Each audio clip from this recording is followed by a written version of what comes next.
नमस्कार, स्वागत है आपका और मैं हूं आपके साथ लता। तो जिस तरीके से लगातार पश्चिम बंगाल में अब सियासी पाला ऊपर चढ़ता जा रहा है और इसी कड़ी में अब जो तमाम ओपिनियन पोल जो सामने आ रहे हैं अलग अलग राज्यों के, साफ तौर पर बीजेपी हर एक राज्य में बढ़त बनाती दिखाई पड़ रही है। और वहीं अगर हम बात करें पश्चिम बंगाल की, जहां पर 294 सीट है और जिस पर लगातार ममता बनर्जी एड़ी चोटी का जोर लगाते हुए दिखाई पड़ रही है, लेकिन इस बार ओपिनियन पोल ने उन्हें सिर्फ और सिर्फ 50 सीटों में ही सिमट कर रख दिया है। जी आपको बताते चले कि ओपिनियन पोल में जो आंकड़े सामने आ रहे हैं, साफ तौर पर मोदी की आंधी पश्चिम बंगाल में दिखाई पड़ रही है और इस बार 200 के पार बीजेपी को सीट मिलती दिखाई पड़ रही है। और इसी को लेकर हमारे साथ राजनीतिक विश्लेषक हमारे साथ मौजूद है पवन त्यागी जी, जिनका मैं स्वागत करना चाहूंगी और इन्हीं से हम बातचीत करेंगे इन आंकड़ों को लेकर, इस ओपिनियन पोल को लेकर और ये जानने की कोशिश करेंगे कि आखिर वो कौन सा समीकरण है जो अब बीजेपी के पक्ष में साफ तौर पर पूरी तरीके से दिखाई पड़ रहा है। सर, जिस तरीके से पश्चिम बंगाल की अगर हम बात करें, चुनाव अब बहुत नजदीक है,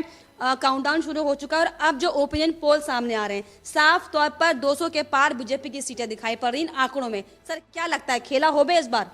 बिल्कुल सही है कि जो सीटों का समीकरण है वो इस समय पूरी तरह माहौल भाजपा में हो चुका है।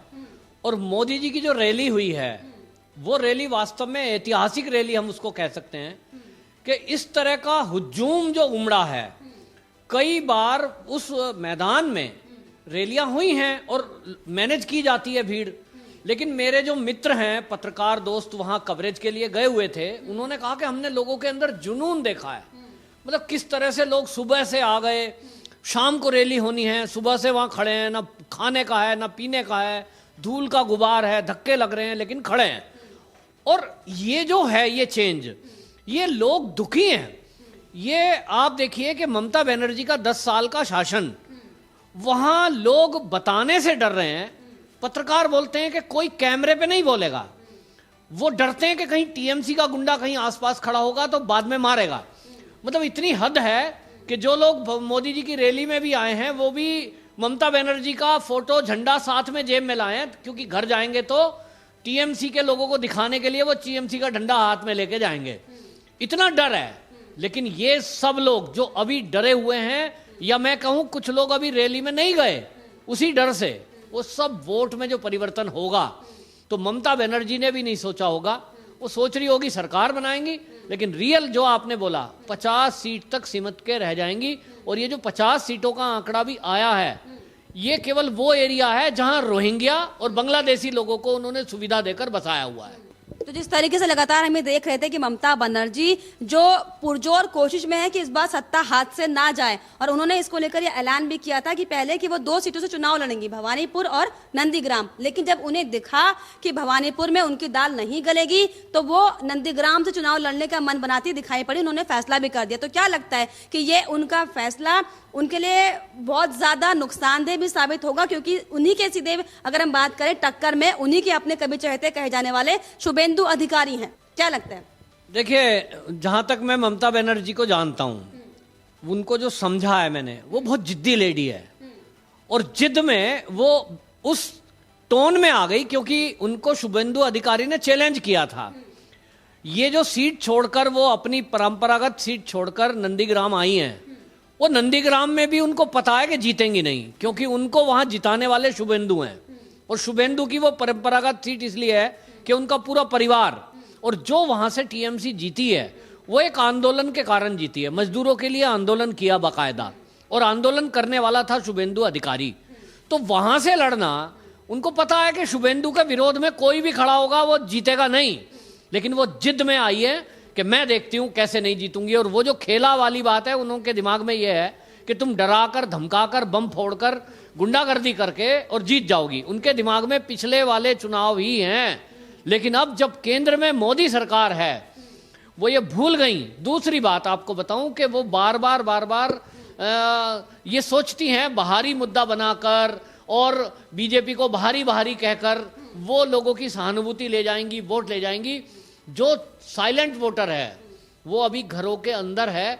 बेशक उनके घर के बाहर झंडा लगा है टीएमसी का, वो ममता बनर्जी की पैदल यात्रा में जाते हैं, वो नारे लगाते हैं, उनकी रैली में जाते हैं। झंडा घर के बाहर लगा होगा, वो हाथ में भी झंडा लेके जाएंगे, क्योंकि डर है टीएमसी की गुंडागर्दी का। चलिए, जिस तरीके से आपने साइलेंट वोटर की बात करी, तो जो हुजूम हमने देखा, जो हम अगर मालदा की बात करें, मालदा का इफेक्ट ये हुआ कि मालदा के विधायक ने इस्तीफा दे दिया। ठीक है, अगर हम ब्रिगेड रैली की बात करें जो पीएम नरेंद्र मोदी ने संबोधित की थी, अगर वहां की बात करें तो 10 लाख से ज्यादा लोग उस रैली में शामिल हुए थे। तो आप जो साइलेंट वोटर की बात कर रहे हैं, वो किन मुद्दों से परेशान है? जिस तरीके से लगातार पश्चिम बंगाल में आप जय श्री राम नहीं बोल सकते, बेरोजगारी का मुद्दा लगातार वहां पर है, तुष्टीकरण की राजनीति वहां पर लगातार होती आई है, लोग अपनी बातें कहने से डरते लगातार आ रहे हैं। तो कौन से वो मुद्दे हैं जो उन पर अब ममता बनर्जी पर भारी पड़ रहे हैं? चाहे घुसपैठ की बात करें, तो क्या यही मुद्दे थे जमीनी जो अब ममता बनर्जी पर भारी पड़ते हुए दिखाई पड़ रहे हैं और साफ तौर पर बीजेपी बहुमत से, प्रचंड बहुमत से सरकार बनाते हुए दिखाई पड़ रही है? देखिए, लोगों ने पिछले 10 साल में ये देखा है कि जो रोहिंग्या आए हैं, जो बांग्लादेशी घुसपैठियां हैं, वो लगभग 3 करोड़ की संख्या है। ममता बनर्जी उनके लिए सारी योजना बनाती है, उनको राशन कार्ड दिया, उनको आधार कार्ड बनाया, उनको नौकरियां दी, वो पुलिस में भी हैं, वो सरकारी दफ्तरों में हैं, उनको बाकायदा पूरी फैसिलिटी मिल रही है। तो जो पश्चिम बंगाल के मूल निवासी हैं, जो पहले से वहां रह रहे हैं, जिनकी पीढ़ियां वहां खप गई, वो कहते हैं हमको तो कोई सुविधा दी नहीं। और वो जो नौकरियां पाई हैं, जो राशन मिल रहा है, जो सरकारी सुविधाएं हैं, और जो आज जाम की स्थिति हर नगर में है वहां, वो इसलिए है क्योंकि वहां 3 करोड़ बांग्लादेशी विदेश से आकर उनके जो अधिकार हैं उन पर कब्जा जमाए है, और ममता बनर्जी उनको कब्जा करवा रही है।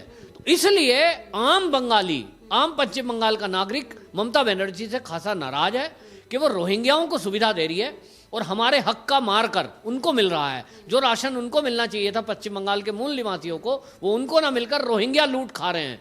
टीएमसी की गुंडागर्दी में जो शामिल है ज्यादातर लोग, वो रोहिंग्या और बांग्लादेशी लोग हैं। टीएमसी के कार्यकर्ता बन गए हैं वो, और उन्होंने नौकरियां प्राप्त कर ली हैं।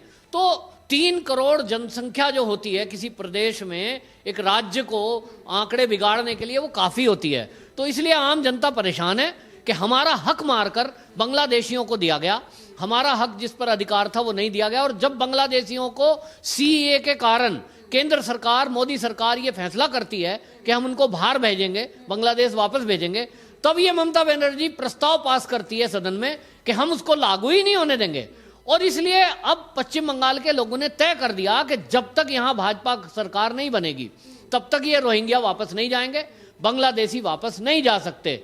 और इसलिए सारे जितने भी दिमागदार लोग हैं, चाहे वो मजदूर हैं, चाहे वो किसान हैं, चाहे वो आम नागरिक हैं, वो तय कर चुके हैं कि इस बार तो भाजपा को ही बनाना है, वही इसकी सफाई कर सकती है, गुंडागर्दी से रोक सकती है, बेरोजगारी से रोक सकती है, वरना ये रोहिंग्याओं की सरकार है। वहीं अगर हम बात करें, इस बार जय श्री राम का नारा बहुत ज्यादा गुंजायमान था। हालांकि मुद्दा जैसा शब्द नहीं है, लेकिन जिस तरीके से टीएमसी ने इसको मुद्दा बनाया, तो क्या लगता है जो हिंदू समाज जो वहां पर रहता है, हिंदू भावना को आहत पहुंचा है? क्योंकि जिस तरीके से लगातार जय श्री राम के नारे को बोलने के लेकर टीएमसी की ममता बनर्जी ने जिस तरीके से जो विरोध जताया है, ये क्या उसी का सबक उनको मिल रहा है अब? देखिए, एक बात तो मैं बताऊं कि वहां जय श्री राम का नारा और उस पे ममता बनर्जी का बौखलाहट होना, ये केवल एक सिंबॉलिक लोगों की तरफ से था, क्योंकि वहां आप देखिए दुर्गा की पूजा ज्यादा होती है, जय मां दुर्गा वहां का मेन नारा है, जय श्री राम नारा नहीं है। लेकिन एक मैसेज देना था वहां के जो हिंदू लोग हैं कि ममता बनर्जी को देखिए कि ये बांग्लादेशियों की और रोहिंग्याओं की तुष्टीकरण में इस कदर डूब गई है कि ये दुर्गा पंडालों को लगने को मना करती है, और उधर नमाज पढ़ने के लिए, मदरसों के लिए, मस्जिदों के लिए पूरी सरकारी मदद दी जा रही है। तो इसका मैसेज हमको कैसे पता लगता दिल्ली में बैठे हुए? ये लोगों ने जय श्री राम बोलकर हमें बता दिया कि यहां ममता बनर्जी का रुख किधर है, और इससे लोगों में एकजुटता हुई, क्योंकि ये बिल्कुल ओपन हो गया ममता बनर्जी का एजेंडा कि वो तो रोहिंग्याओं को और बांग्लादेशियों के लिए ही सरकार चला रही है। यहां तक भी अंदर से सोशल मीडिया पे बातें आई कि ममता बनर्जी वास्तव में एक मुस्लिम परिवार से है जिसने अपना नाम बदलकर लोगों को धोखा दिया है। मैं उस मुद्दे पर नहीं जा रहा हूं, लेकिन रियल बात यही है कि बांग्लादेशियों को जो सुविधाएं और उनके लिए जो वो काम कर रही हैं, 10 साल केवल उनको सुविधाएं दी, हिंदुओं को दूसरे दर्जे पर रखा, और जब उनको लगा कि अब जमीन खिसक रही है तो वो दुर्गा पंडाल के लिए 50,000 देने की घोषणा करती हैं, फिर वो जो है मंदिरों के पुजारियों की 2000 रुपए सैलरी देने की बात करती है। मतलब केवल वो मूर्ख बनाने के लिए हिंदुओं को, जैसा कांग्रेस में लोग करते हैं, ऐसा टीएमसी भी ये ममता बनर्जी करने की कोशिश कर। लेकिन अब वो क्या कहेंगे जब जो ओपिनियन पोल के जो आंकड़े सामने आ रहे हैं, अब इस पर ममता बनर्जी क्या कहेंगी? क्योंकि 200 से पार बीजेपी को सीटें मिल रही हैं सर, और 50 के आसपास ही सिमट के रह जा रही है टीएमसी पार्टी। इस पर वो क्या बोलेंगी अब? नहीं, देखिए, उसमें तो अब ये हो गया है कि टीएमसी की बौखलाहट देखिए कि जो मिथुन चक्रवर्ती हैं, मैं कह रहा हूं मिथुन चक्रवर्ती गेम चेंजर नहीं है। बहुत लोग कह रहे हैं मिथुन चक्रवर्ती के आने से चेंज है। अगर मिथुन चक्रवर्ती एक व्यक्ति ऐसा है जिसके आने से इतना बड़ा चेंज हो जाए कि बीजेपी वहां कहीं थी नहीं फिर वो आ जाएगी, ऐसा नहीं है। मैं क्योंकि अच्छे से इसकी स्टडी कर रहा हूं पश्चिम बंगाल पे, मैं जानता हूं कि पिछले 2014 में जब मोदी सरकार केंद्र में आई है, उसके कुछ पहले से ही कह लो कि जो बीजेपी का मूल कैडर है, जो कार्यकर्ता हैं, वो तब से मेहनत कर रहे हैं। ये आज की मेहनत नहीं है, ये पिछले 6-7 साल की मेहनत है। उसका नतीजा है कि पूरे पश्चिम बंगाल में भाजपा में माहौल बना है, भाजपा के पक्ष में माहौल बना है। अब माहौल बनने में ममता बनर्जी के पास एक ही चीज थी, उसका तुरुप का इक्का कह लीजिए या उसकी शक्ति कह लीजिए, वो नेगेटिव शक्ति है, और वो थी गुंडागर्दी, बूथ कैप्चरिंग। बम फोड़ दिया, गोलियां चला दी, गली मोहल्ले में लोगों को डरा दिया, और वो नक्सलियों के जरिए वो ये काम करती थी। और इसलिए टीएमसी के लोग गए, अपनी वोट डाली और जीत गई। इस बार ये जो मिथुन चक्रवर्ती आए हैं, ये पिछले एक कभी दशक में, कभी जवानी के समय में, ये कुछ समय के लिए नक्सलियों में शामिल रहे, जिसको अब टीएमसी उठा रही है। और शर्मनाक बात यह है कि टीएमसी से राज्यसभा के मेंबर रहे। तब बीजेपी इस सवाल को उठाती थी कि एक ऐसा व्यक्तित्व जिसको आपने, कभी वो नक्सली रहा हो और कभी वो कम्युनिस्ट रहा हो, उसको तुमने मेंबर बना दिया, तब ये उनके पक्ष में बोलती थी। जब बीजेपी आज कह रही है कि ये व्यक्ति जिसका जीवन बदल गया, जो गरीबों के लिए पिछले कई सालों से मिथुन दा काम कर रहे हैं, मिथुन दा ने गरीबों के लिए बाकायदा बहुत बड़े बड़े काम किए अपने पैसे के बल पर, जो उन्होंने बॉलीवुड से कमाया है, जो उन्होंने टीवी शोज से कमाया है। और अब उनकी इच्छा भी ये है कि अंतिम समय मेरे जीवन का मैं गरीबों की सेवा में बिताऊं। तब बीजेपी ने उनको एक प्लेटफॉर्म दिया है। एक आदमी अगर कोई अपनी पुराने टाइम को भुलाकर और नई जिंदगी शुरू कर रहा है, तो उसमें बीजेपी ने तो स्वागत किया है, लेकिन टीएमसी की बौखलाहट देखिए कि वो कह रहे हैं ये तो पहले नक्सली था और अब आपने इसको शामिल कर लिया। केवल इससे फर्क पड़ने वाला है कि जो ममता बनर्जी खेला करने को कह रही है, खेला हो भी है, वो खेला नहीं होगा। क्योंकि मिथुन चक्रवर्ती की आज भी मैं बता रहा हूं कि उसकी रिगार्ड है, और मैं ये नहीं कह रहा हूं कि नक्सलियों में पैठ है, लेकिन इतना जरूर है कि वहां कोई भी नक्सली होंगे, कम से कम वो मिथुन दा के सामने तो नहीं आएंगे। वही ममता दीदी ये भी कह रही कि बदलाव केंद्र में होगा। हाँ, वो केंद्र में तो ऐसे कह दो कुछ भी कि अब मैं यहाँ इतनी बड़ी हूं, वो केंद्र में उसके खुद के एमपी एमएलए, उनके मेंबर वो रुक नहीं रहे हैं, वो सब छोड़ के भाजपा ज्वाइन कर रहे हैं, उनके राज्यसभा का मेंबर ज्वाइन कर रहे हैं। अब वो केंद्र की बात कर रही हैं, वो बौखलाहट का एक है, केवल एक अपने मन को समझाने के लिए है। रियल बात यह है कि ममता बनर्जी अब गई।